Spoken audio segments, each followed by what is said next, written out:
নমস্কার, এসডিএমটি ইউটিউব চ্যানেলে আপনাদের সকলকে স্বাগত। রামায়ণী কথকথার নবম পর্বে এসে আমরা উপস্থিত হয়েছি। আজ থেকে শুরু হচ্ছে অযোধ্যাকাণ্ড।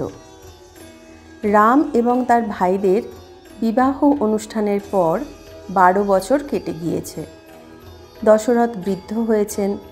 তাঁর ইচ্ছে রামকে যুবরাজ করে দেওয়ার। তিনি নিজে খুব বেশি পরিশ্রম করতে পারেন না। প্রজাদের সুখ দুঃখের সঙ্গী হবার জন্য তাদের অভাব অভিযোগ শোনার ও তার প্রতিকার করার কাজেও বেশ সময় লেগে যাচ্ছে।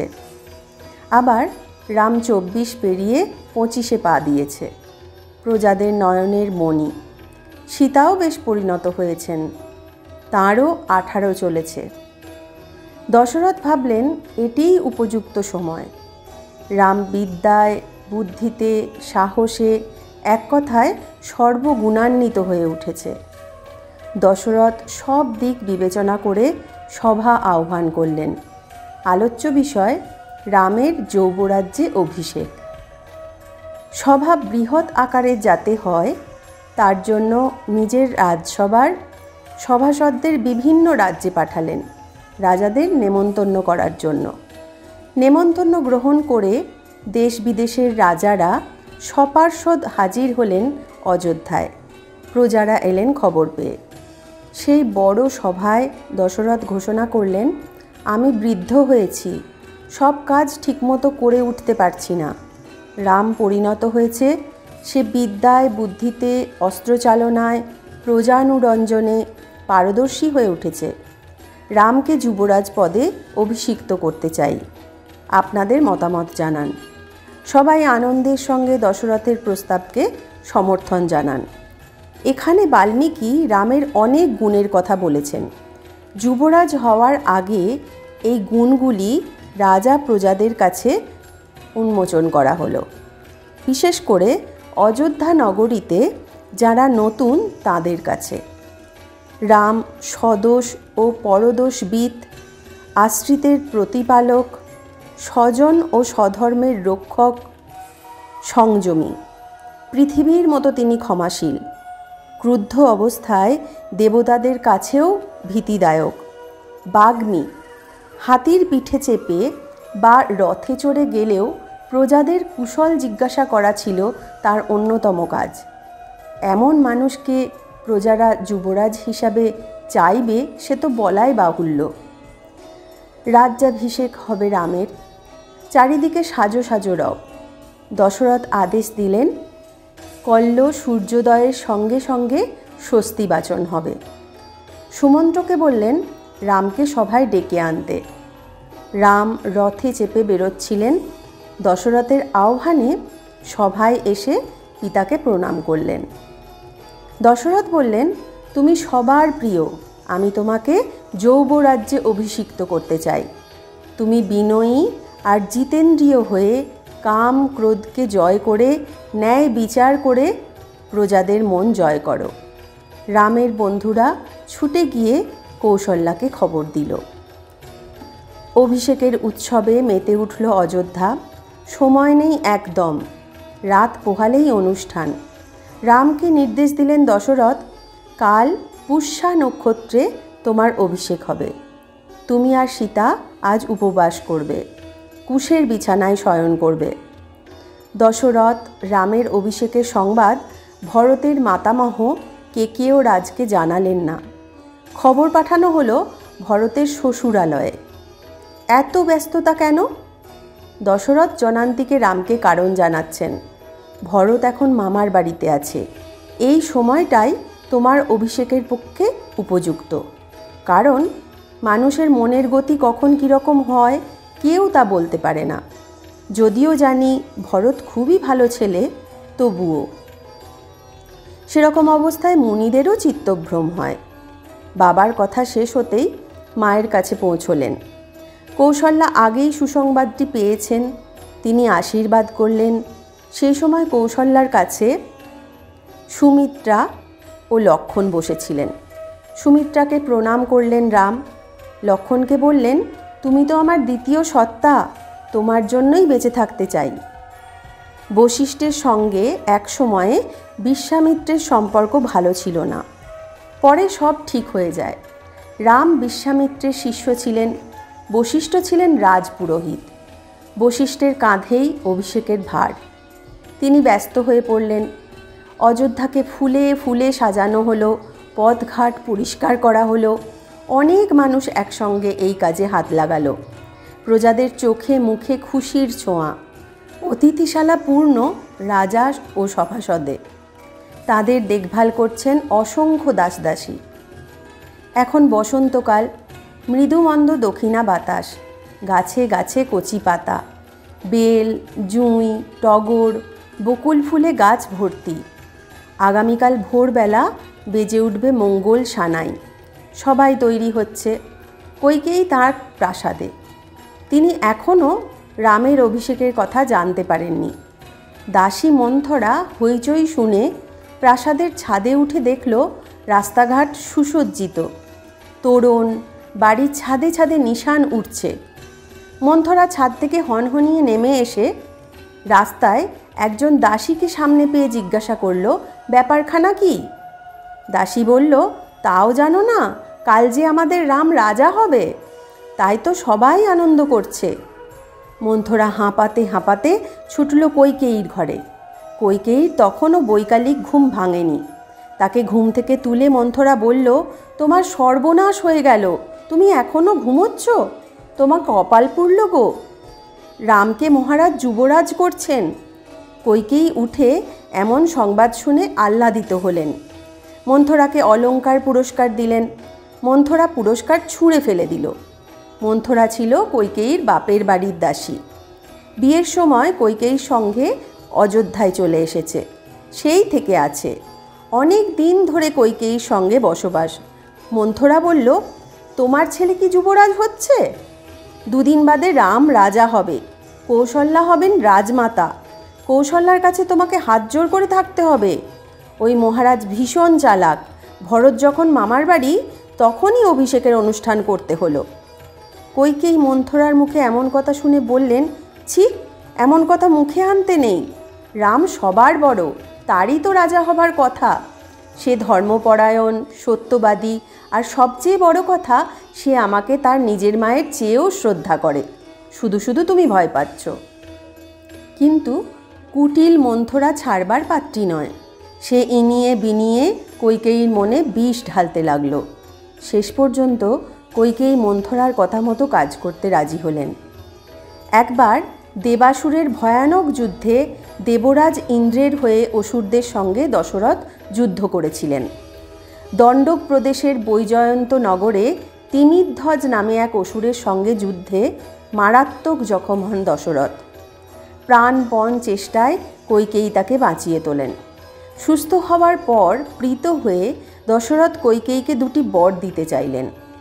কইকেয়ী পরে বর চেয়ে নেবেন বলে তখন বর নেননি। মন্থরার কথাটি মনে ছিল। মন্থরা এই কথাটি কইকেয়ীকে মনে করিয়ে দিয়ে বলল, এই সুযোগে তুমি দুটি বর চেয়ে নাও।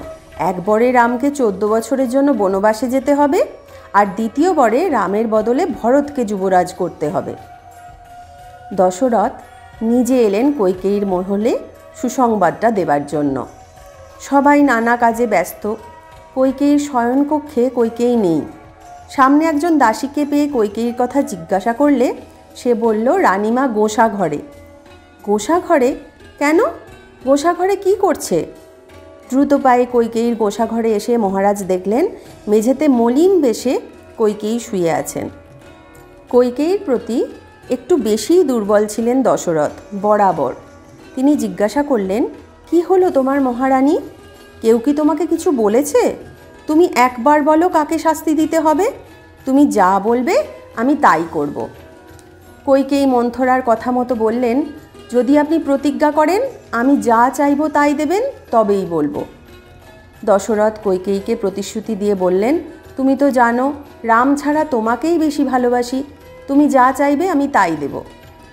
কইকেয়ী দশরথের দুর্বলতার সুযোগ নিয়ে বললেন, মহারাজ, আপনার মনে আছে দণ্ডকে দেবতাদের সঙ্গে অসুরদের ভয়ানক যুদ্ধ হয়েছিল? আপনি ইন্দ্রের পক্ষে অস্ত্র ধারণ করেছিলেন, সেই যুদ্ধে আপনি গুরুতর আহত হয়েছিলেন। আমি আপনাকে সুস্থ করে তোলার পর 2টি বর দিতে চেয়েছিলেন, মনে আছে মহারাজ?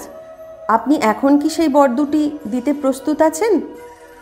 দশরথ বিষয়টি নিয়ে বিস্তর চিন্তা না করেই বললেন, কি বর চাও? যা বর চাইবে আমি তোমাকে তাই দেব। কইকেয়ী বললেন, বেশ, তবে আপনি প্রতিশ্রুতিবদ্ধ? সে কথা মনে রাখবেন। আমার প্রথম বরে রামকে যুবরাজ না করে ভরতকে যুবরাজ করতে হবে, আর দ্বিতীয় বরে রামকে 14 বছরের জন্য তপস্বীর বেশে দণ্ডক বনে বনবাসে পাঠাতে হবে। কইকেয়ীর কাঙ্ক্ষিত বরের কথা শুনে বজ্রাহত হলেন রাজা দশরথ, জ্ঞান হারালেন। কিছুক্ষণ পর জ্ঞান ফিরে এলে কইকেয়ীকে তিরস্কার করতে লাগলেন। তুমি এত নিষ্ঠুর, পাপিয়সী! রাম তোমার কি ক্ষতি করেছে? সে তোমাকে মায়ের মতোই শ্রদ্ধা করে, কেন তুমি তার এত বড় সর্বনাশ করতে চাইছো? আমি তোমার পায়ে ধরছি, তুমি রামের এত বড় সর্বনাশ করো না। রাম সর্বগুণান্বিত, ভরত শোনার পরে তার চোখেও তুমি হীন হয়ে যাবে। এই পৃথিবীতে আর যা কিছু তুমি চাও সবই আমি তোমাকে দিতে রাজি। রামকে শুধু আমার কাছ থেকে কেড়ে নিও না। দশরথের অনুনয় বিনয় কইকেয়ীর মনকে টলাতে পারল না। উপরন্তু মহারাজ দশরথকে তিনি বললেন, আপনি একবার বর দিয়ে প্রতিশ্রুতি ভঙ্গ করবেন? আপনি নিজেকে সত্যবাদী বলে থাকেন। এই প্রতিশ্রুতি যদি আপনি রক্ষা না করেন তবে আপনি সত্যভ্রষ্ট হবেন। আপনি যদি কথা না রাখেন আমি আত্মঘাতী হব। দুঃস্বপ্নের মতো রাত কেটে গেল। কইকেয়ীর মনের কোনো পরিবর্তন দেখা গেল না। তার এক কথা, ভরতকে যুবরাজ পদে অভিষিক্ত করুন এবং রামকে 14 বছরের জন্য বনবাসে পাঠান। ভোরবেলা রাজপুরোহিত বশিষ্ঠ অভিষেকের আয়োজন সম্পূর্ণ করে রাজসভার প্রধান অমাত্য ও সারথি সুমন্ত্রকে বললেন দশরথকে সংবাদ দিতে। সুমন্ত্র এসে এমন অবস্থায় মহারাজকে দেখে বিস্মিত হলেন। কইকেয়ী শতপ্রণোদিত হয়ে সুমন্ত্রকে বললেন রামকে রাজার কাছে পাঠিয়ে দিতে। সুমন্ত্র রাজাদেশ মহারাজের মুখ থেকে শুনতে চাইলেন। রাজার অনিদ্রাজনিত চোখ লাল, ক্লান্ত, কথা বলতেও কষ্ট হচ্ছে। তবুও তিনি বললেন, হ্যাঁ সুমন্ত্র, রামকে একবার এখানে নিয়ে এসো। রাজাজ্ঞা পেয়ে সুমন্ত্র তড়িঘড়ি গেলেন রামের প্রাসাদে। অভিষেকের জন্য পোশাক পরে রাম সীতা প্রস্তুত হয়ে বসে আছেন, প্রতীক্ষা করছেন অভিষেকের জন্য আহ্বানের। সুমন্ত্র এসে খবর দিলেন, মহারাজ ও রানী কইকেয়ী আপনাকে ডেকেছেন। তারা রানী কইকেয়ী প্রাসাদে আছেন। রাম মহারাজের আদেশ শুনেই বেরিয়ে পড়লেন। ভাবলেন মহারাজ হয়তো অভিষেকের ব্যাপারেই মা কইকেয়ীর সঙ্গে পরামর্শ করছেন, সেই ব্যাপারে কিছু বলবেন। সীতাকে বললেন, তুমি অপেক্ষা করো, ব্রত পালনের জন্য প্রয়োজনীয় আচরণ সখীদের সঙ্গে আয়োজন করো, আমি বাবার সঙ্গে সাক্ষাৎ করেই আসছি। সীতা যথাবিহিত রামকে এগিয়ে দিলেন। প্রাসাদের বাইরে অভিষেকের জন্য যাবেন বলে প্রস্তুত ছিলেন লক্ষ্মণ। লক্ষ্মণকে সঙ্গে নিলেন রাম। কইকেয়ী প্রাসাদে পৌঁছে দশরথের সম্মুখীন হয়ে রাম কিছুটা হতচকিত হয়ে পড়লেন। পিতাকে অসুস্থ মনে হলো তাঁর। পিতাকে ও মা কইকেয়ীকে প্রণাম করার পর পিতার অসুস্থতার সংবাদ জিজ্ঞাসা করলেন। দশরথ শুধুমাত্র একবার রাম সম্বোধন করলেন। কণ্ঠ রুদ্ধ হয়ে এলো। কইকেয়ীকে জিজ্ঞাসা করলেন, কি হয়েছে মা? আমি কি কোনো অপরাধ করেছি? তাকে এত কাতর দেখাচ্ছে কেন? বাবা কি কোনো কারণে আঘাত পেয়েছেন? না, মহারাজের শারীরিক কোনো অসুবিধা হয়নি, উনি মানসিক দ্বন্দ্বে ভুগছেন। তুমি তো প্রিয় পুত্র, তাই তোমাকে উনি অপ্রিয় সত্য বলতে ইতস্তত করছেন। কি সে কথা যা আমাকে বলতে ইতস্তত করছেন? আমি বলতে পারি, তবে সে কথা তোমার পক্ষে শুভ হোক বা অশুভ তোমায় মেনে নিতে হবে। কথাটা তোমাকে নিয়ে। মহারাজ আমাকে যে প্রতিশ্রুতি দিয়েছেন তা তোমাকেই পালন করতে হবে। তুমি নিশ্চয়ই তোমার পিতাকে সত্যভ্রষ্ট করবে না। এসব আপনি কি বলছেন? আপনি তো জানেন বাবার কথায় আমি আগুনে ঝাঁপ দিতে পারি, ভয়ঙ্কর বিষ পান করতে পারি, অর্থাৎ জীবন বিসর্জন দিতে পারি। আপনি বলুন আমাকে কি করতে হবে? বেশ, তবে শোনো। অনেক দিন আগে দেবতা আর অসুরের মধ্যে তুমুল যুদ্ধ হয়। ইন্দ্রের পক্ষ অবলম্বন করে মহারাজ অসুরদের সঙ্গে যুদ্ধ করতে গিয়ে গুরুতর আহত হন। আমি প্রাণপণ সেবা করে মহারাজকে সুস্থ করে তুলি। তখন মহারাজ খুশি হয়ে আমাকে 2টি বর দিতে চান। তখন সে বর 2টি আমি নিইনি, বলেছিলাম পরে সময় মতো চেয়ে নেব। এখন আমি সেই বর 2টি চেয়েছি। বরদান করার আগে মহারাজ প্রতিশ্রুতি দিয়েছেন আমি যা চাইব তাই দেবেন, অথচ বর চাইবার পর তিনি নিজের প্রতিশ্রুতি থেকে সরে যেতে চাইছেন। রাম বললেন, বলুন মা, আপনি কি বর চেয়েছিলেন? আপনি নিশ্চিন্ত থাকুন, পিতৃ সত্য পালনের জন্য আমি যে কোনো কাজ করতে প্রস্তুত। আমি বলেছি প্রথম বরে তোমার বদলে ভরতের অভিষেক হবে, আর দ্বিতীয় বরে তুমি বনবাসে যাবে। রাম এই নির্লজ্জতায় আঘাত পেলেও প্রকাশ করলেন না। কইকেয়ীকে কথা দিলেন আজ চিরধারী হয়ে তিনি বনে চলে যাবেন। তিনি যেন ভরতকে আনার জন্য লোক পাঠান। কইকেয়ী আশ্বস্ত হয়ে বললেন, আজই দ্রুতগামী অশ্ব প্রেরণ করা হবে ভরতকে আনয়নের জন্য। তুমি বনবাসে যাওয়ার জন্য প্রস্তুত হও। কইকেয়ীর কথা শুনে রাজা দশরথ আবার আচ্ছন্ন হয়ে পড়লেন। রামও দশরথ ও কইকেয়ীকে প্রণাম করে বিদায় নিলেন। কৌশল্যা ছেলের অভিষেকের দিন মঙ্গল কামনায় মন্দিরে পুজো করছিলেন। লক্ষ্মণকে সঙ্গে নিয়ে রাম এলেন, একটু যেন ইতস্তত করলেন। কৌশল্যা 2 ভাইকে বসতে বললেন। সময় নিয়ে রাম বললেন, মা, আমার আজ অভিষেক হচ্ছে না, আমার বদলে ভরতের অভিষেক হবে। তবে এখন তো ভরত নেই, মামার বাড়ি থেকে ফিরলে হবে, আর আমাকে 14 বছরের জন্য বনবাসে যেতে হবে। কৌশল্যার প্রথমে যেন নিজের কানকেও বিশ্বাস করতে পারলেন না। কইকেয়ীর এমন প্রস্তাবের কথা শুনে তার কাছে সব পরিষ্কার হয়ে গেল। প্রাণাধিক পুত্রের এমন লাঞ্ছনা দেখে তিনি মূর্ছিত হলেন। পরম যত্নে মাকে শুশ্রূষা করে শান্ত করার পর রাম সীতা ও লক্ষ্মণকে দেখার জন্য বললেন। লক্ষ্মণ ক্রুদ্ধ, যেন বাহ্যিক বোধ লোপ পেয়েছে তার। নিজের বাবার সম্পর্কে তিক্ত বাক্য উচ্চারণ করলেন। বুড়ো বয়সে মহারাজার স্বাভাবিক বোধ লোপ পেয়েছে। স্ত্রৈণ রাজা, ধর্মবুদ্ধিহীন, এমন দেবতুল্য ছেলের প্রতি এমন আচরণ অস্বাভাবিক। দাদা, আপনি এই ভুল করবেন না। আপনি জোর করে সিংহাসন অধিকার করে নিন। পৃথিবীতে এমন কোনো শক্তি নেই যে আপনার গতি মন্থর করতে পারে। ভরতের হয়ে যদি কেউ যুদ্ধ করতে আসে তবে তাদের সবাইকে আমি বধ করব। বাবা বাধা দিলে তাকে বন্দি করব। লক্ষ্মণকে সমর্থন করলেন কৌশল্যা। কৌশল্যা রামকে বললেন, লক্ষ্মণ যেমন ভেবেছে তেমনই করো। সৎ মার কথায় নিজের মাকে ত্যাগ করো না। তুমি যেমন তোমার পিতাকে শ্রদ্ধা করো, আশা করি আমাকেও তুমি মান্য করো। তাই তোমাকে বলছি, তোমার বনে যাওয়া হবে না। কিন্তু মা, আমি যে সত্যবদ্ধ। আপনি তো জানেন একজন ধর্মজ্ঞ ব্যক্তি প্রতিশ্রুতি ভঙ্গ করার মতো জঘন্য পাপ করতে পারেন না। আমাকে অনুমতি দিন মা, আপনার আশীর্বাদ মাথায় নিয়ে পিতৃ আজ্ঞা পালন করি। লক্ষ্মণকে বললেন, ভাই, রাগ করো না। মা কইকেয়ী আমাকে নিজের ছেলের মতোই ভালোবাসেন। হঠাৎ তিনি এমন আচরণ কেন করলেন জানি না, সবই দেবতার লিখন। আরও বললেন, দেখো, তোমার এখন সবচেয়ে বড় কাজ হচ্ছে ভরতের অভিষেকের কাজ সুষ্ঠুভাবে সম্পন্ন করা, মা কইকেয়ীকে দেখা এবং বাবার মনের কষ্ট লাঘব করা। লক্ষ্মণ বাধা দিয়ে বললেন, প্রকৃত যোদ্ধা নিজের পুরুষাকারের ওপরই নির্ভর করে। আপনার এই সত্য রক্ষা এবং তার জন্য আচরণকে আমি মানতে পারছি না। শান্ত হও ভাই, পিতৃ সত্য পালনের চেয়ে বড় ধর্ম নেই। রাম নিষেধ শুনলেন না। কৌশল্যা যখন দেখলেন রামকে নিবৃত্ত করা যাচ্ছে না, তখন বললেন, তোমাকে আর আমি বাধা দেব না। তবে যেখানেই থাকো ভালো থেকো, আর বনবাস পর্ব সাঙ্গ করে অযোধ্যায় ফিরে সিংহাসনে বসবে। সীতাকে নিয়ে সুখে ঘর সংসার করবে। মা কৌশল্যার কাছ থেকে বিদায় নিয়ে নিজের প্রাসাদে এলেন।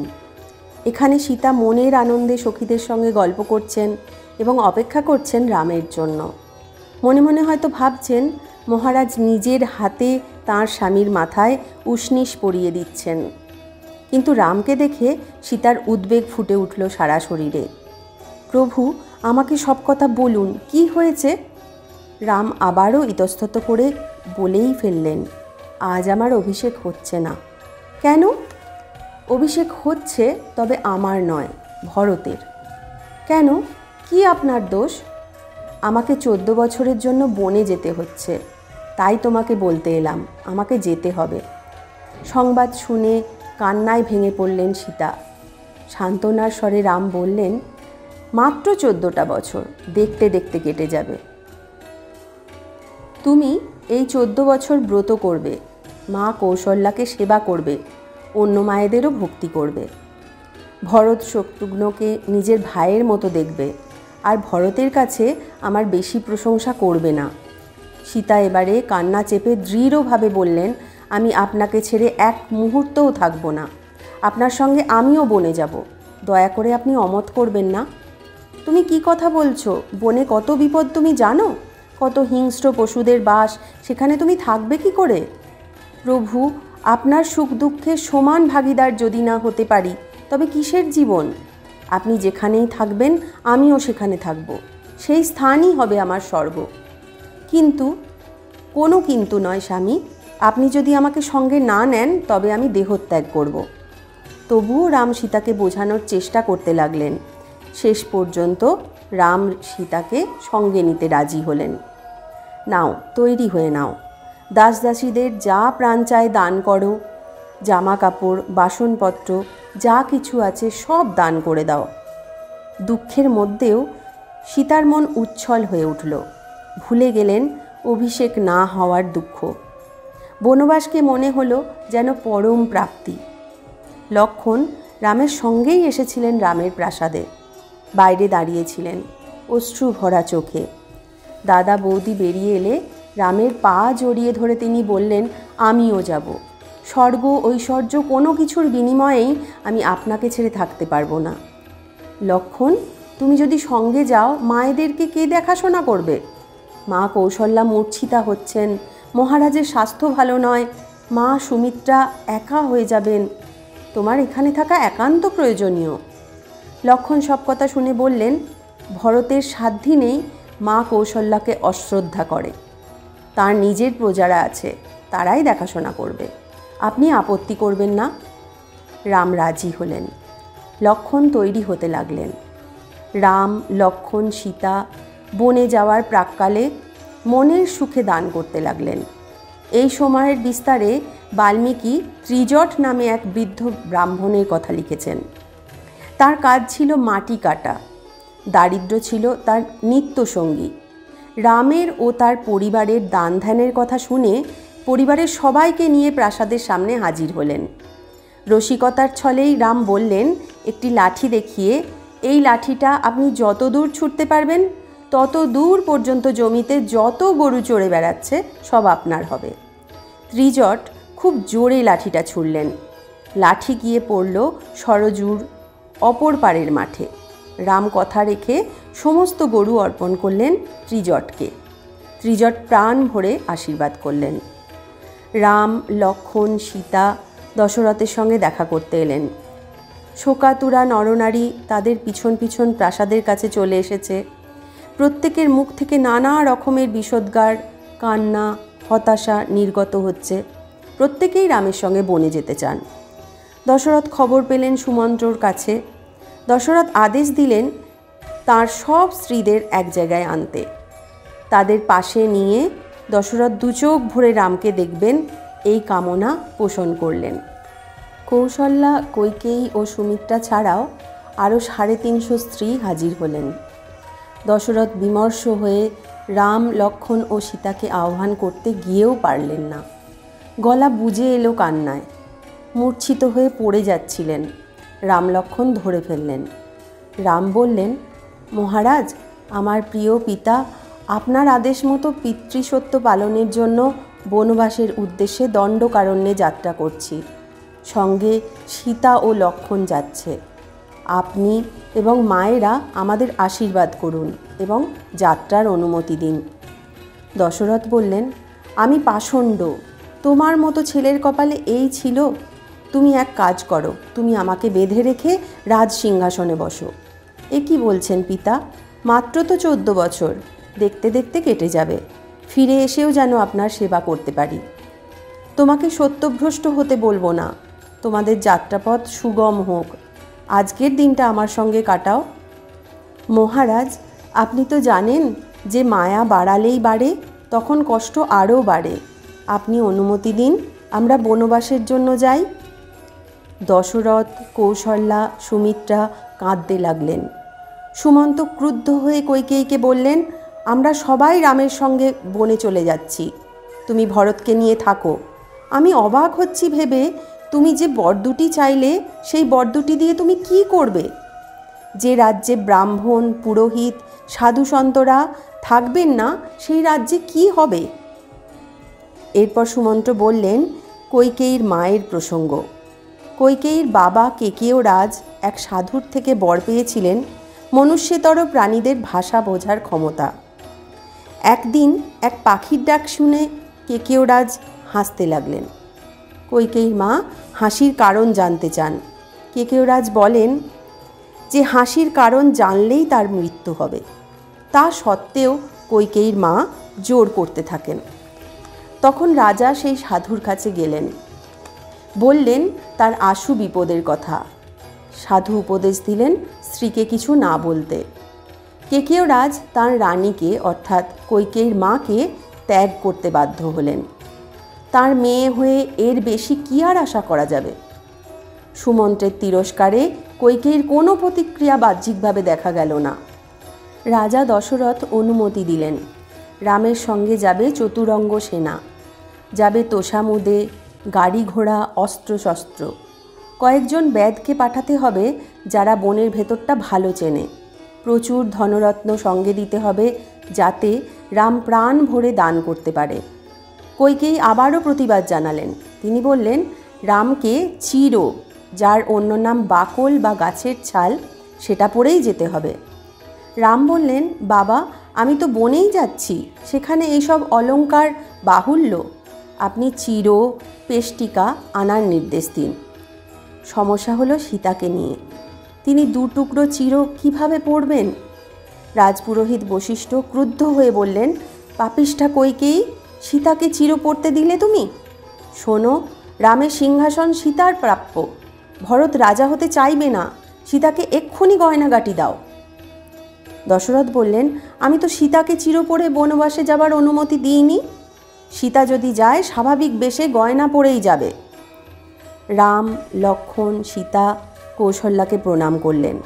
কৌশল্যা আশীর্বাদ করে সীতাকে বললেন, ওদের দেখো। রাম কৌশল্যাকে বললেন, মহারাজকে দেখবেন, 14 বছর পর নিশ্চয়ই আবার দেখা হবে। সুমিত্রা লক্ষ্মণকে বললেন, সব সময় দাদার অনুগত হয়ে থাকবে। রাম সবার উদ্দেশ্যে প্রণাম করে বললেন, আমি যদি কারো প্রতি কোনো অন্যায় আচরণ করে থাকি তবে দয়া করে আপনারা নিজ গুণে ক্ষমা করবেন। রাম, লক্ষ্মণ, সীতা সবার থেকে বিদায় নিয়ে প্রাসাদের নিচে এসে দাঁড়ালেন। যে দিনটি উৎসবের দিন হবার কথা ছিল তা পরিণত হলো বিষাদের দিনে। অগণিত নরনারী ভিড় করে এসেছে। রথে সীতার জামাকাপড়, রাম লক্ষ্মণের অস্ত্রশস্ত্র, তাঁবু নির্মাণের প্রয়োজনীয় উপকরণ উঠল। সুমন্ত রথ ছুটিয়ে দিলেন। প্রজারা রথকে অনুসরণ করে আসতে লাগল। দশরথ কৌশল্যার বুক ফাটা হাহাকার রামকে কি একবারের জন্যও দুর্বল করেনি? রাম কর্তব্যে অটল হয়ে সুমন্তকে বললেন, আরও জোরে রথ চালান। দশরথ আর্তনাদ করছেন, রথ থামাও। সুমন্ত রথের গতি বাড়িয়ে দিলেন। পথের ধুলো রথকে অদৃশ্য করে তুলল। যতক্ষণ রথের অংশটুকু দেখা যায় ততক্ষণ পর্যন্ত বৃদ্ধ দশরথকে কেউ প্রাসাদের ভিতরে নিয়ে যেতে পারল না। অকস্মাৎ জ্ঞান হারালেন। কিছুক্ষণ পর জ্ঞান ফিরলে কৌশল্যা ধরে ধরে মহারাজকে অন্দরমহলে নিয়ে এলেন। কৌশল্যাকে সান্ত্বনা দিলেন সুমিত্রা। সুমন্ত ঝড়ের বেগে রথ ছুটিয়ে চললেন। আজকের রামায়ণী কথকথা এই পর্যন্তই। এর পরের অংশ আমরা শুনব এর পরের পর্বে। আমাদের এই রামায়ণী কথকথার পর্বগুলি যদি আপনাদের ভালো লেগে থাকে তাহলে আপনারা দেখবেন এবং আমাদের চ্যানেল আপনারা সাবস্ক্রাইব করতে পারেন, চাইলে শেয়ারও করতে পারেন। আপনাদের ভালো মন্দ যেমনই লাগুক না কেন আপনারা কমেন্ট করবেন। আপনারা কমেন্ট করলে আমরা নিজেদের এই ভিডিওগুলি কেমন হচ্ছে সে বিষয়ে আরও ভালো করে জানতে পারবো এবং প্রয়োজনীয় ত্রুটি সংশোধন করতে পারবো। সকলে ভালো থাকবেন। নমস্কার।